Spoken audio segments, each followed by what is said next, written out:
For me, the most amazing thing about tapping is that the golden phrase we use is, even though I have this problem, I deeply and completely love and accept and forgive myself.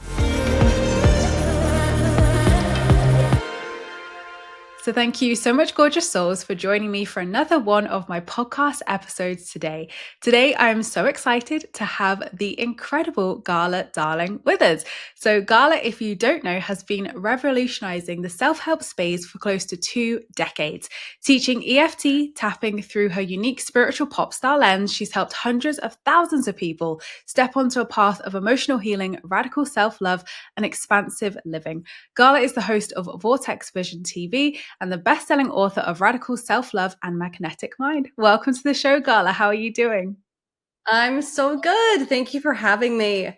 Oh, I am so delighted to have you today. I've been a follower of your work for quite some years now, and I just love your vibe, love your energy, and I know everybody listening is going to get so much from this episode today. You're a fellow manifestation queen, and I love that you have the tapping focus in your work. So we are big fans of tapping here.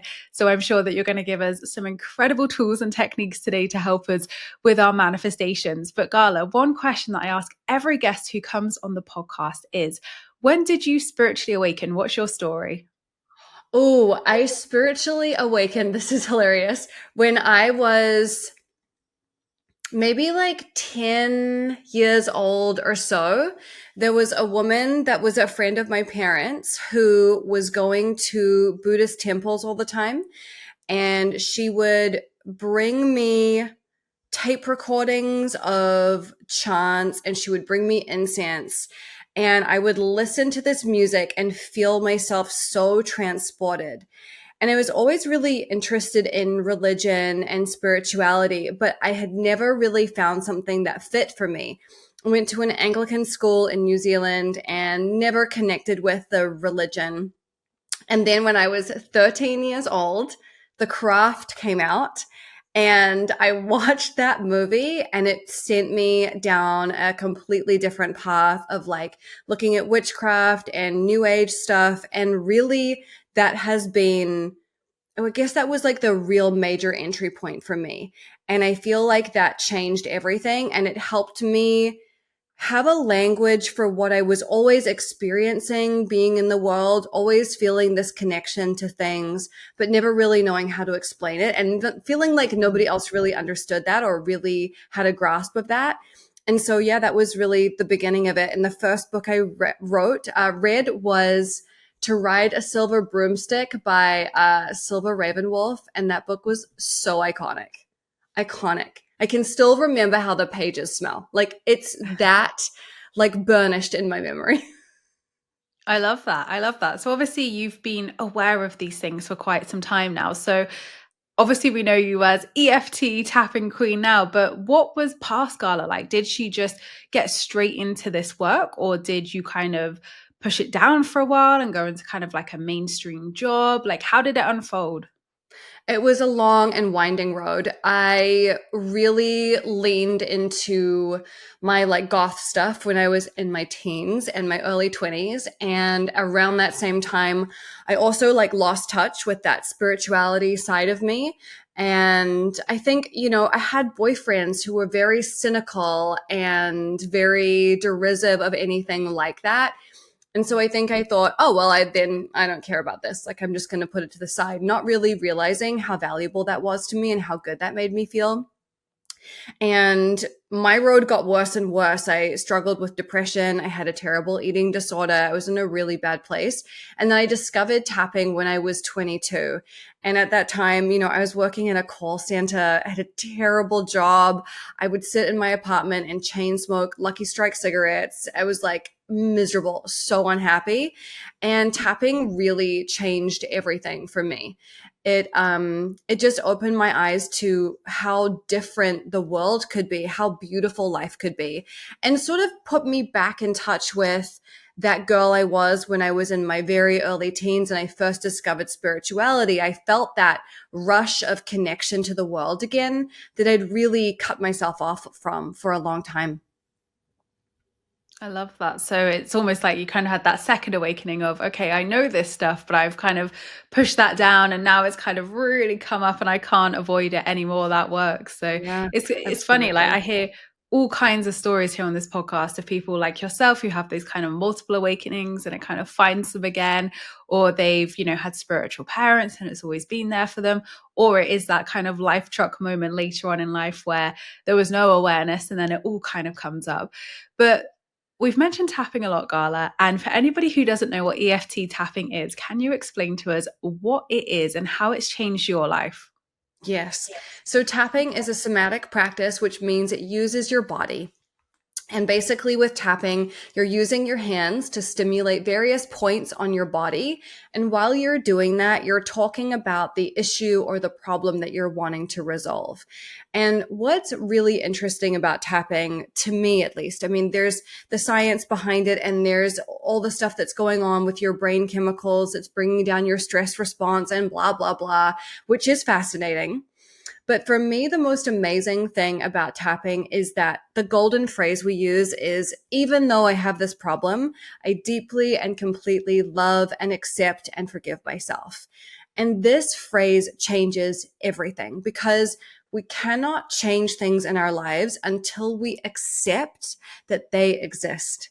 Mm. And sometimes when we're in this manifestation conversation, people are really nervous about saying, oh, well, I don't want to say that I have anxiety, or I don't want to say that, I'm this or that. But the truth is that until you accept something, you cannot shift it. You cannot change it. And so that's my favorite thing about tapping. We get to a place of radical acceptance. And then we say, you know what? Even though I have this problem, I'm still lovable. I'm still worthy. I'm still deserving of all of these things that I want. This doesn't make me bad or broken or irretrievably lost. It just means I'm a person going through something, and that's okay. And with tapping, we bring down the stress response so much that instead of being laser focused on the problem, you start to be able to see solutions, ideas, different ways of working around this thing. And it really helps you see the forest for the trees. So for me, when I discovered tapping, I did one tapping session and cleared my eating disorder for good. I used it to heal my depression, even though I wasn't actively working on my depression. I was working on all these little things around me, these little symptoms. And as those symptoms cleared up one by one, I suddenly was like, I'm not depressed anymore. I'm starting to feel really good. And so tapping was originally developed to help veterans who had PTSD. And it was so effective that they were like, well, I wonder what else this would work on. And it turns out it works on pretty much everything. So no matter what it is that you're struggling with, whether it's symptoms from asthma or it's depression or it's anxiety attacks, this technique is just so powerful.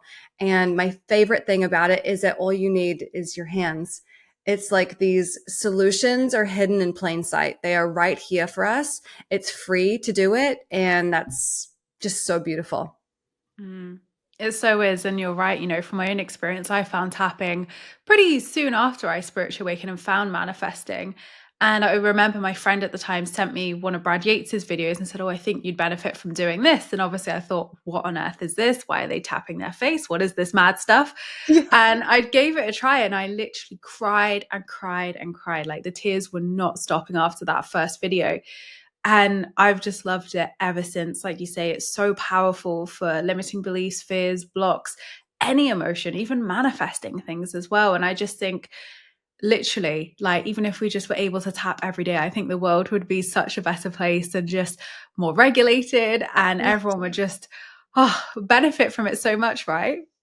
Absolutely. And I was just on the phone with my fiance. We were talking about a situation where I'm negotiating something with somebody, and his immediate reaction is to be like, "Da, da, da, da, you should say this, you should say that." And I was like, but why? Like, there's no value in doing that. And that is why having a regulated nervous system is so valuable. You aren't reactionary. You're like, no, I can actually see what's going to happen if I do this thing, rather than being so activated that I need to like say my piece in this moment. And it's an amazing technique. And I love Brad Yates. In my communities, we call Brad Tap Daddy Love because he it. is Tap Daddy. I think he actually had some Tap Daddy merch made, which is amazing. Bless him. I love him. He is the best. We call him Papa Yates here. And he's like, I feel so Oh, old when you all call me Daddy and Papa. I'm like, you're young at heart, Brad. We're not really calling you the age of our father. Don't worry. I love him. I think he's such a healthy model of healthy masculinity. And Mm, for so many women who maybe did not grow up with that, I think he's an amazing, like, surrogate daddy. And that's why we call him Tap Daddy. amen to that. Fully Yeah. agree. Isn't it funny how sometimes there are things we really want to do, but we're almost afraid we'll love it too much Mm, and it stops us from doing it? And how many things are we really missing out on? How much joy are we missing out on because we're worried we'll love it too much? Like yeah. Charles Bukowski, who's a very problematic but amazing poet, would say, find what you love and let it kill you. I would say find what you love and let it fill you. So it doesn't have to be the downfall of your life, but why not fill yourself up with these things that do bring you joy? Whether it's a certain TV show or a dance class or painting or reorganizing your furniture or whatever, cooking, whatever it is, like let those things fill you up, because I can tell you, just waking up every day, going to work, coming home, watching Netflix and going to sleep is not filling your soul. Mm, Like people are bereft of joy because they're expecting what's force fed to them by society to bring them happiness. And it's not going to. It's actually not designed to. It's actually designed to make you buy more shit so you won't feel so miserable, which doesn't work anyway. So we have to be active in creating and cultivating this life that brings us joy. And most of the time, that stuff is going to be free or very inexpensive. You know, one of my favorite things in the world is to take a long fucking walk. It costs me $0 and it brings me more joy than almost anything I can think of.